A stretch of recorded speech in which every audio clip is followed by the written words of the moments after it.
Olá, somos o grupo 013 da turma de Negócios e Produção da Univesp. Nessa apresentação, vamos compartilhar os principais pontos do nosso projeto integrador primeiro, orientado pela professora Andresa Martins Silva. Nosso projeto está alinhado ao tema norteador da Univesp, medidores de desempenho nas áreas de marketing, recursos humanos, produção e finanças em ambiente organizacional. A partir desse tema, desenvolvemos uma solução voltada à mensuração de desempenho em marketing digital, aplicado ao mercado imobiliário. Durante nossas visitas e reuniões com a empresa parceira, Imobiliária Lopes Nobre, localizada em Itapetininga, no estado de São Paulo, identificamos um desafio comum em pequenas e médias empresas: a dificuldade de utilizar indicadores de desempenho para orientar as ações de marketing digital. A equipe de marketing da empresa enfrentava obstáculos para entender quais estratégias estavam funcionando e quais ajustes eram necessários. Essa carência de análise comprometia o alcance e o engajamento com o público-alvo nas redes sociais, especialmente no Instagram, uma das principais plataformas utilizadas pela imobiliária. Portanto, nosso projeto surgiu da necessidade de criar uma ponte entre os dados disponíveis e as decisões estratégicas, promovendo maior conexão com os clientes e explorando o potencial competitivo da presença digital. A escolha do problema se justifica por três aspectos fundamentais.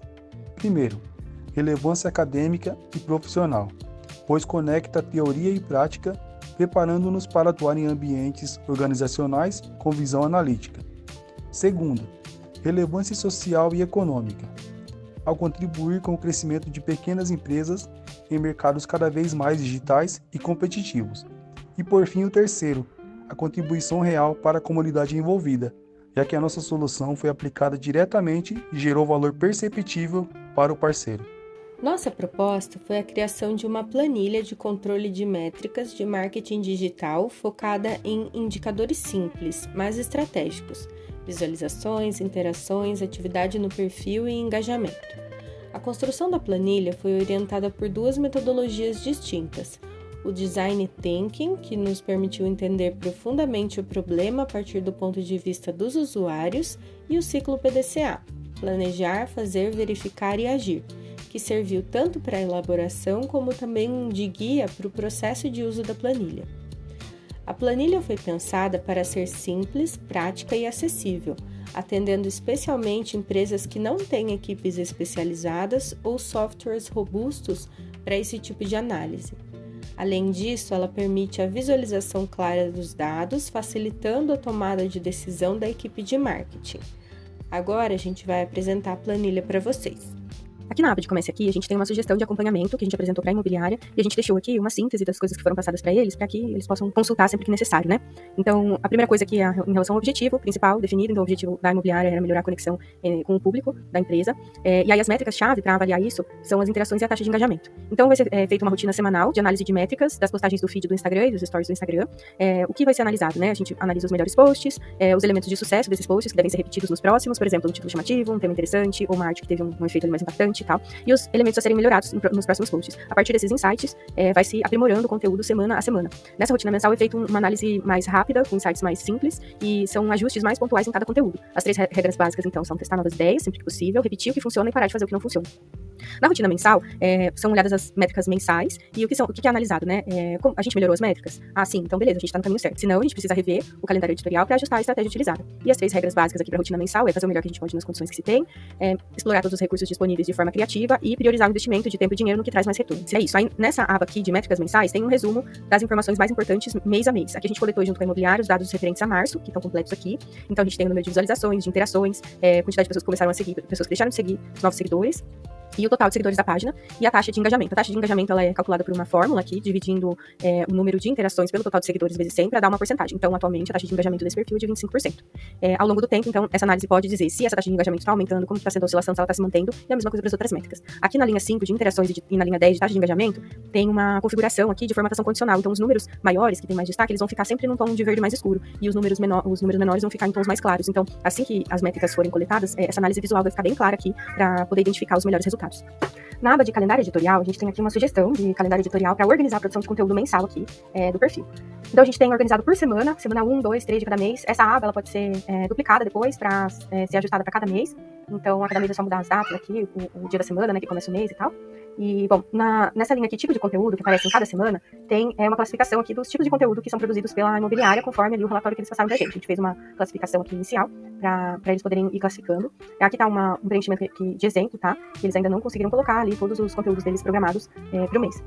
E aqui na legenda tem um sistema de ícones pra gente saber o que já tá encaminhado, já tá agendado ou já tá postado, o que ainda precisa ser preparado, ou que tá em andamento, desculpa, e o que ainda precisa ser preparado. Aqui nessa tabelinha no final, tem um acompanhamento estratégico da quantidade de cada tipo de conteúdo que vão ser postados por mês, e a quantidade que foi postado já e o que ainda falta. Esse controle aqui ajuda a acompanhar também quais são os conteúdos que vão ser definidos para a próxima semana, ou para a semana que está sendo planejada, e também numa visão geral, né, do que foi postado ali de quantidade de cada conteúdo. Lembrando que os conteúdos que trazem mais resultados devem ter uma quantidade maior no mês, e os que trazem menos resultados ou que são de teste, quantidade menor.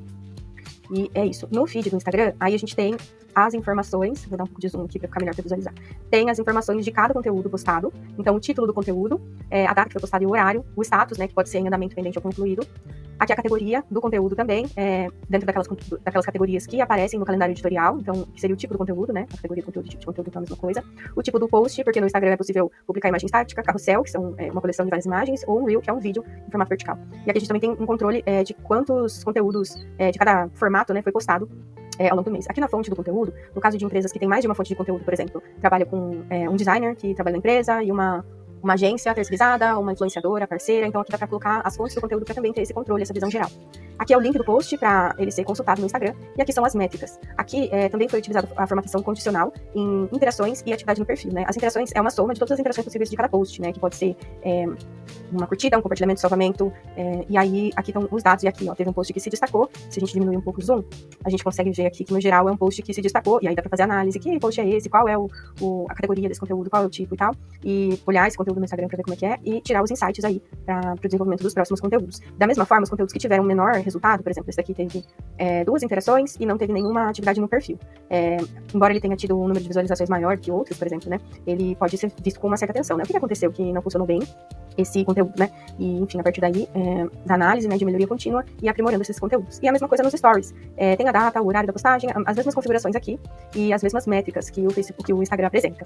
E aí, a partir disso, a gente pode observar aqui quais são os conteúdos que tiveram destaque positivo ou que tiveram destaque negativo para poder fazer essa análise e esse acompanhamento. O sistema, para funcionar, ele precisa desse acompanhamento semanal e mensal, e aí vai depender da equipe, da empresa, conseguir ajustar esse processo para a realidade da empresa também, delimitar outros prazos ou outras rotinas, outras formas de implementação. O essencial é manter o ciclo PDCA em funcionamento, né, que ele vai garantir a melhoria contínua aí do processo.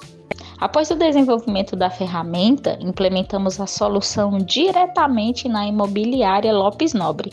A equipe de marketing testou a planilha durante um período e forneceu feedbacks valiosos que contribuíram para ajustes importantes na estrutura e na apresentação dos dados. Essa interação direta com a empresa possibilitou a validação prática da ferramenta e também revelou alguns impactos. A empresa ela conseguiu identificar quais eram as postagens que geravam maior engajamento.